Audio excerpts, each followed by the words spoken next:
Hi, I'm Keeper Keith here at the John Ball Zoo, here to talk about some of our native Michigan turtles. I'd like you to take a look at this first one. This is our eastern painted turtle. This is probably a turtle that's familiar to many of you, something you commonly see basking on logs and ponds near your home or right here at the front of the zoo. One of the reasons it's called a painted turtle, we can see these bright colors that almost look like his shell's been painted. He's got bright reds and yellows all around him. And I know that this particular turtle is a boy, and one of the ways I can tell is these long fingernails that he has. That's something that's unique to painted turtles. The males have long fingernails and the females actually have shorter ones. The males use these long fingernails as a display to get the attention of the girls. When we look at his shell, we see it's very flat and slim. It's streamlined, and that helps him move through the water very quickly. The old adage about turtles being slow isn't true for these guys in the water. It's very difficult to catch a turtle like this in the water. They're very, very quick. So that's kind of some of the adaptations he has. We also take a look at his feet. You can see the webbing between each of the toes. That gives him like a paddle that helps him push through the water quickly. So this is a common turtle that you'll find here in Michigan that you'll see in ponds and lakes and rivers. But let's take a look at a turtle that we find on the ground. This is one you're often going to find out in the park or in the woods. And this is an eastern box turtle. When we look at his shell, we see it's very high and domed. So he's not streamlined like that painted turtle because he doesn't need to. He's just crawling across the ground. When we look at his feet, we can see he doesn't have that webbing that painted turtle had. Now, why do we call this a box turtle? When we look at him, his adaptation to keep him safe from predators instead of getting away from predators is to actually close up right in his shell.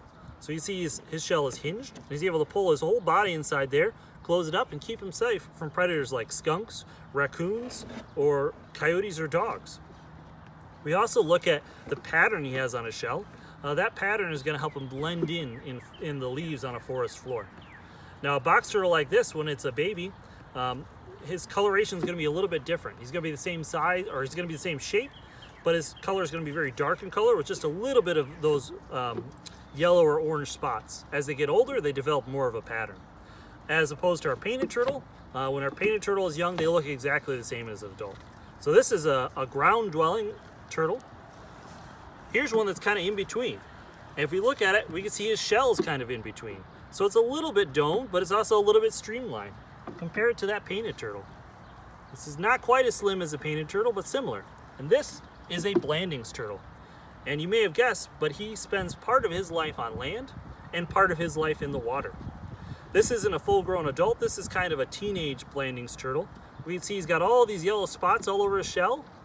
As a juvenile, when these Blanding turtles hatch out, they have these yellow spots and they're very prominent. As they get older, they kind of disappear. We can see it's kind of disappearing off the back of the shell. A full-grown adult is going to have a solid black shell to him. One of the distinguishing characteristics of our Blandings turtle is this bright yellow neck that he has. So if you see a turtle with his neck stretched out and a bright yellow underneath, it's probably a Blandings turtle. Now, he does have a hinged shell, but just the front half, and that's going to help protect him at times from predators. But these guys get quite large, can be kind of almost the size of a football. So these are just 3 of the turtles that you may encounter here in Michigan. When you encounter a turtle out in the wild, definitely take the time to watch and see what they're doing and appreciate them. But we want to leave them where they are. Those turtles could be living there for years, decades even. Some, like our box turtle friend here, can actually live to be over 100 years old. So we want to leave those turtles where they are. But if you want to see one up close and personal, you can visit them here at the zoo or one of your local nature centers.